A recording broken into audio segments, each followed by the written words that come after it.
Breaking news చూస్తున్నారు. యాదాద్రి భువనగిరి జిల్లా కేంద్రంలో దారుణం చోటు చేసుకుంది.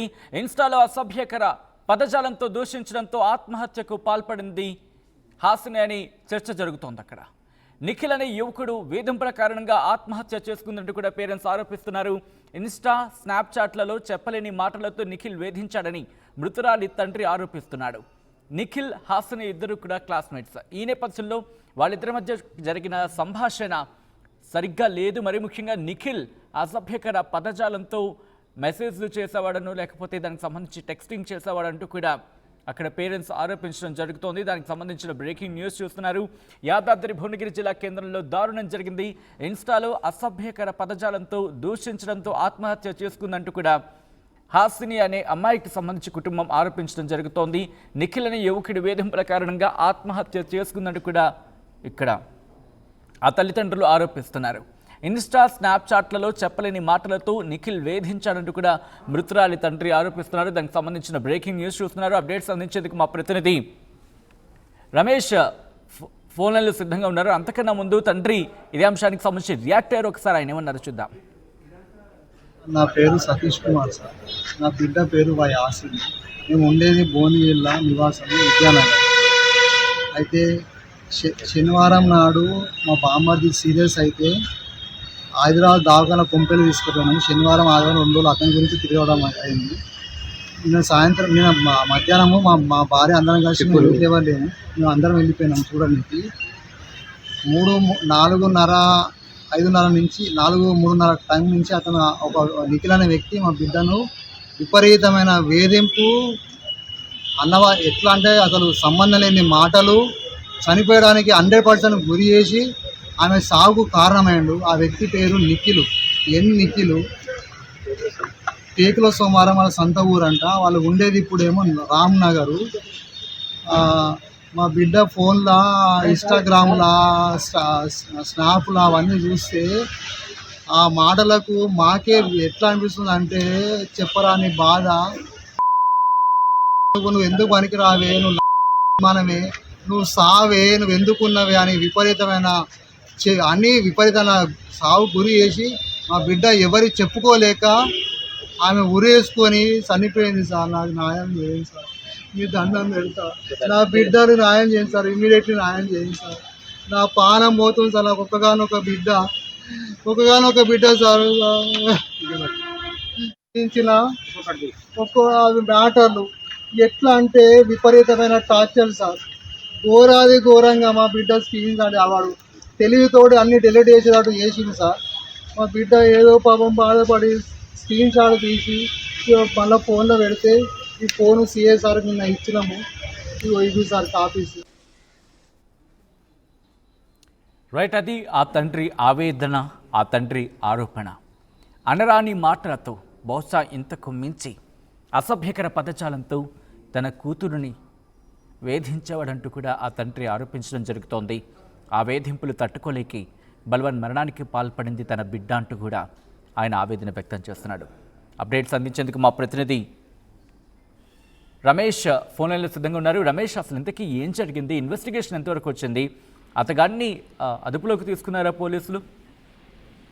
ప్రస్తుతం ఈ విషయంపై పోలీసులు కేసు నమోదు చేసుకున్నారు. ఎవరైతే ఆ విద్యార్థి నిఖిల్ ఉన్నారో, మెసేజ్లు పంపినటువంటి నిఖిల్ కోసం కూడా గాలింపు చర్యలు చేపట్టడం జరిగింది. ప్రస్తుతం అతను పరారీలో ఉన్నట్లు తెలుస్తుంది. నిఖిల్, హాసిని ఇద్దరు కూడా భువనగిరి పట్టణానికి చెందిన వారు. వీరికి గత కొంతకాలం ఎప్పటి నుంచి కూడా చదువుకున్నటువంటి పరిచయం ఉంది. ఆ పరిచయంలోనే భాగంగా కూడా ఆ తరచు ఇంతకు ముందు ఇద్దరు కూడా ఇష్టపడి ఉన్నటువంటి వ్యక్తులే. కానీ గత కొంతకాలం నుంచి కూడా ఆ మెసేజ్లు ఏదైతే చూస్తున్నామో, ఆ మెసేజ్లు ఏదైతే అమ్మాయికి మెసేజ్లు పంపిస్తూ కూడా నువ్వు ఆ వెతికి వేస్ట్, చెరి వేస్ట్, ఒక అసభ్య పదజాలంతో ఉన్నటువంటి మెసేజ్లు, మనం చెప్పరానటువంటి మెసేజ్లు, నువ్వు ఇక బతికుండి కూడా వేస్ట్, చచ్చిపో అంటూ కూడా నిన్న సాయంత్రం ఆ మెసేజ్ పెట్టిన సమయం కూడా చూస్తున్నాం. 6 గంటల సమయంలో కూడా మెసేజ్ పెట్టడం జరిగింది. ఎగ్జాక్ట్లీ ఆ మెసేజ్ చూసిన తర్వాత ఒక 15-20 నిమిషాలకే అమ్మాయి ఇంట్లో ఉరి వేసుకొని కూడా ఆ ఆత్మహత్యకు పాల్పడింది. తల్లిదండ్రులంతా కూడా కన్నీరు మున్నీరవుతున్నారు. ఆసిని తండ్రి చెప్తున్నటువంటి ప్రకారం మాత్రం నిఖిల్ అనే యువకుడు తమ కూతురికి ఈ విధంగా ఇలాంటి మెసేజ్లు పంపుతున్నారు. అసభ్యకరమైనటువంటి మెసేజ్లు పంపుతూ వేధింపులకు గురి చేస్తున్నారు. ఆ వేధింపులు భరించలేకనే తన కూతురు ఆత్మహత్యకు పాల్పడిందని తండ్రి చెప్తున్నటువంటి పరిస్థితి కనిపిస్తుంది. వీరిద్దరు కూడా ఇంటర్లో క్లాస్మేట్స్ అని తెలుస్తుంది.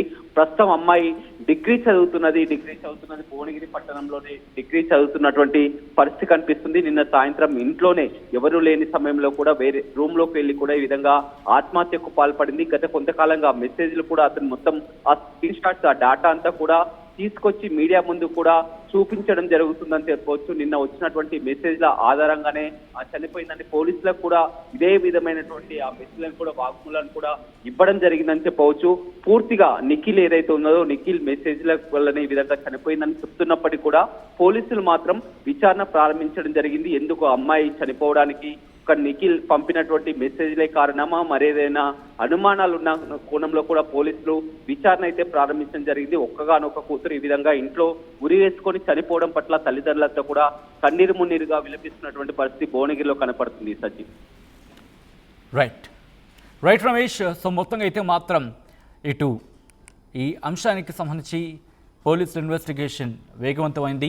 యాదాద్రి భువనగిరి జిల్లా కేంద్రంలో దారుణం జరిగింది. ఇన్స్టాలో అసభ్య పదజాలంతో దూషించడంతో ఆత్మహత్యకు పాల్పడింది తన కూతురు హాసిని అంటూ కూడా ఆ కుటుంబం ఆరోపించడం జరుగుతోంది. నిఖిల్ అనే యువకుడి వేధింపుల కారణంగా ఆత్మహత్య చేసుకుందంటూ కూడా ఆ తల్లిదండ్రులు ఆరోపిస్తున్నారు.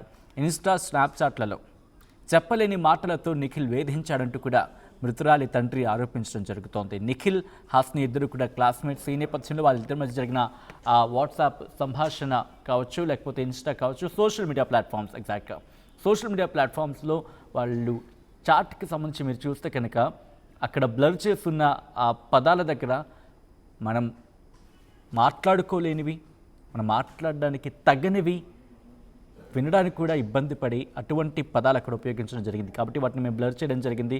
ఒకసారి మీరు చూడొచ్చు, నీహా అంటూ లవ్ ఇమోజీతో అక్కడ మీరు చూడొచ్చు. దాంతోపాటు ఆ కాన్వర్సేషన్ మీరు చూస్తున్నారు వాటీవీ స్క్రీన్ మీద. అది ఆ తండ్రి ఆరోపిస్తున్నారు. ప్రస్తుతం అటువంటి టెక్స్టింగ్ చేయడం వల్ల, అటువంటి కాన్వర్సేషన్ కారణంగానే తమ కూతురు బలవన్ మరణానికి పాల్పడిందంటూ కూడా ఆ కుటుంబం ఆరోపిస్తోంది. ఈ కథను మిమ్మల్ని కాస్త కలవరపరచచ్చు. అయితే మిమ్మల్ని కలవరపాటుకు గురించడం ఆర్టీవీ ఉద్దేశం కాదు. కానీ ఇటువంటి కథనాలు చూసినప్పుడు కాస్త కలవరపాటుకు గురే అవకాశం ఉంటుంది. కాబట్టి దీనికి సంబంధించి తగిన జాగ్రత్తలు తీసుకోవాలని చెప్పి ఆర్టీవీ సూచించడం జరుగుతోంది.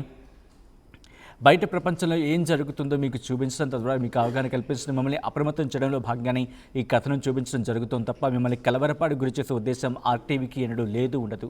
కానీ ఇటువంటి కథనాలు చూసినప్పుడు కాస్త కలవరపాటు గురే అవకాశం ఉంటుంది. కాబట్టి దీనికి సంబంధించి తగిన జాగ్రత్తలు తీసుకోవాలని చెప్పి ఆర్టీవీ సూచించడం జరుగుతోంది. పిల్లల విషయంలో మరొక్కసారి పిల్లలకు సెల్ ఫోన్ ఇచ్చామా, పిల్లలకు ల్యాప్టాప్ ఇచ్చామా, పిల్లలకు దీంతో పాటు అంటే ట్యాబ్ ఇచ్చామా, లేకపోతే కంప్యూటర్ ఇచ్చామా అనేది వాళ్ళకి ఇచ్చామా అని వదిలేయకుండా వాళ్ళు ఏం చేస్తున్నారు, ఆ సెల్ ఫోన్స్ని వాళ్ళు ఎలా యూజ్ చేస్తున్నారు, లేకపోతే ఏమైనా మిస్యూజ్ చేస్తున్నారా? ఎందుకంటే చదువుకునే వయసులో అప్పుడప్పుడే మెచ్యూరిటీ వస్తూ ఉంటుంది, ఆలోచించే ధోరణి మారుతూ ఉంటుంది.